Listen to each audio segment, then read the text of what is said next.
इस वीडियो को लाइक करें, हमारे चैनल को सब्सक्राइब करें, सब्सक्राइब करके बेल आइकन को जरूर दबाएं।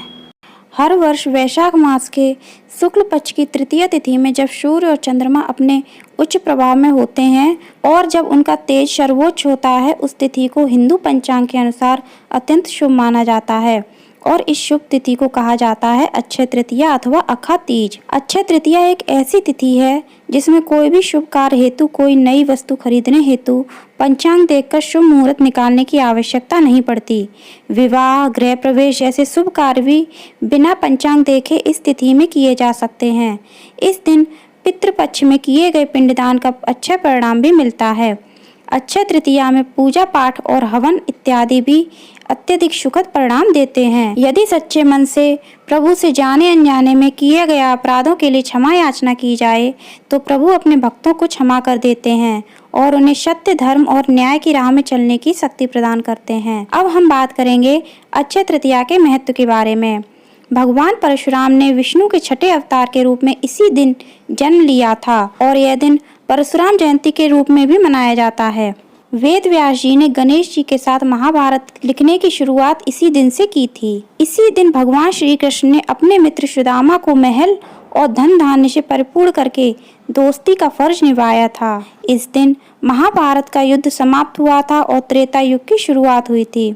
माना जाता है कि इस दिन किया गया जप तप, पितृ तर्पण, दान पुण्य आदि का फल हमेशा व्यक्ति के साथ रहता है, जिसका कभी क्षय नहीं होता। किसी भी शुभ कार्य जैसे शादी, गृह प्रवेश, मकान बनाना, नए व्यापार की शुरुआत आदि के लिए अक्षय तृतीया का दिन अबूझ मुहूर्त वाला दिन कहलाता है। अर्थात बिना किसी संकोच के किसी भी कार्य की शुरुआत इस दिन से की जा सकती है। अक्षय तृतीया को भाग्य तथा सफलता देने वाला दिन भी माना जाता है। बहुत से लोग इस दिन सोना खरीदना शुभ मानते हैं। जैन धर्म में इसे तीर्थंकर ऋषभनाथ द्वारा 1 वर्ष के उपवास के बाद गन्ने का रस पीकर उपवास समाप्त करने के दिन के रूप में मनाया जाता है। जैन धर्म का पालन करने वाले लोग इस दिन सिर्फ गन्ने के रस को पीकर व्रत करते हैं। प्रसिद्ध 3.5 मुहूर्त में अक्षय तृतीया का दिन भी शामिल है। इसके अलावा चैत्र शुक्ल पक्ष की प्रतिपदा, विजयदशमी, कार्तिक शुक्ल पक्ष प्रतिपदा वाले दिन भी 3.5 मुहूर्त में गिने जाते हैं। ज्योतिष के अनुसार अक्षय तृतीया के दिन सूर्य और चंद्रमा अपनी संपूर्ण उच्च क्षमता के साथ बराबर चमक बिखेरते हैं।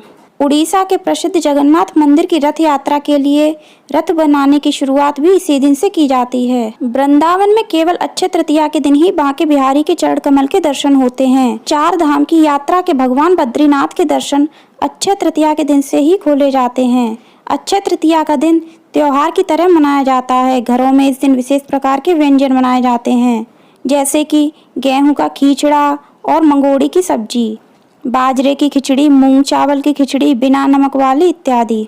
अब हम बात करेंगे अक्षय तृतीया के शुभ मुहूर्त के बारे में। इस वर्ष अक्षय तृतीया 14 मई 2021 को है। तृतीया तिथि प्रारंभ होगी 14 मई 2021 को 5:38 पर। तृतीया तिथि समाप्त होगी 15 मई 2021 को 7:59 पर। अब हम बात करेंगे अक्षय तृतीया की पूजा का शुभ मुहूर्त के बारे में। 14 मई 2021 को सुबह 5:38 से लेकर दोपहर 12:18 तक। अक्षय तृतीया पर सोना खरीदने का शुभ मुहूर्त 14 मई 2021 को सुबह 5:38 से लेकर 15 मई 2021 को 5:30 तक। अब हम बात करेंगे अक्षय तृतीया की पूजा विधि के बारे में। अक्षय तृतीया के दिन किसी पवित्र नदी या सरोवर में स्नान करना चाहिए और साफ वस्त्र धारण करने चाहिए। इसके बाद एक चौकी लेकर उस पर गंगा जल छिड़कें और उस पर लाल रंग का वस्त्र बिछाएं।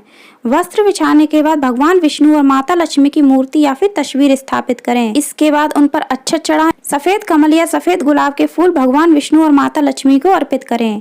पुष्प अर्पित करने के बाद नैवेद्य के रूप में जौ, गेहूं या सत्तू, ककड़ी, चने की दाल आदि का चढ़ावा करें। इसके बाद भगवान विष्णु और माता लक्ष्मी के आगे धूप व दीप जलाकर उनकी विधिवत पूजा करें। पूजा करने के बाद अक्षय तृतीया की कथा पढ़ें या सुनें।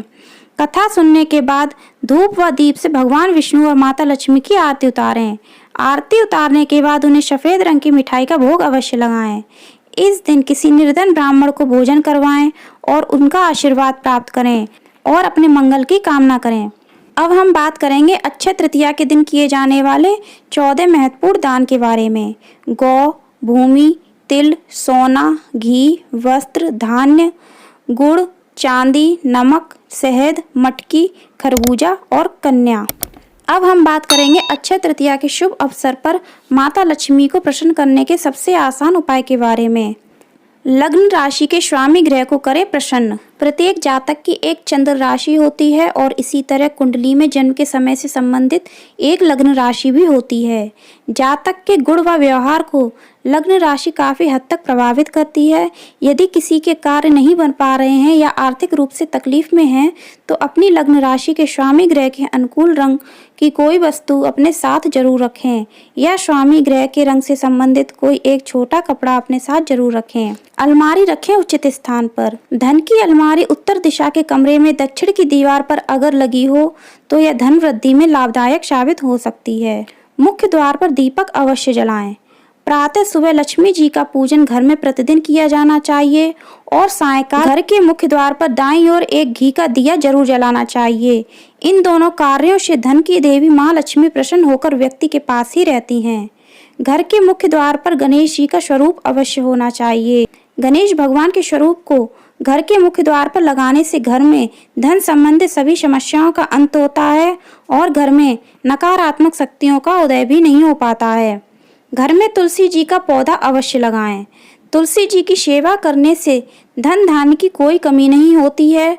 तुलसी के पौधे पर नियमित रूप से दीपक जलाने और पूजन से माँ लक्ष्मी की कृपा बनी रहती है। गौ माता को चारा अवश्य खिलाएं। नित्य सुबह स्नान आदि से निवृत्त होकर गौ माता को हरा चारा या आटे का भोग लगाने से माता लक्ष्मी प्रसन्न होती हैं। चूंकि तृतीया तिथि माँ गौरी की तिथि होती है, इसीलिए इस दिन गृहस्थ जीवन में सुख शांति की कामना से की गई प्रार्थना तुरंत स्वीकार हो जाती है। गृहस्थ जीवन को खुशहाल रखने के लिए इस दिन उनकी पूजा अवश्य की जानी चाहिए। तो फ्रेंड्स, ये थी मेरी वीडियो। मेरी जानकारी आपको कैसी लगी कमेंट करके ज़रूर बताएं। पसंद आई हो तो लाइक करें, ज़्यादा से ज़्यादा शेयर करें और कमेंट में जय माँ लक्ष्मी, जय विष्णु भगवान, ओम नमो भगवते वासुदेवाय नमः अवश्य लिखें। धन्यवाद।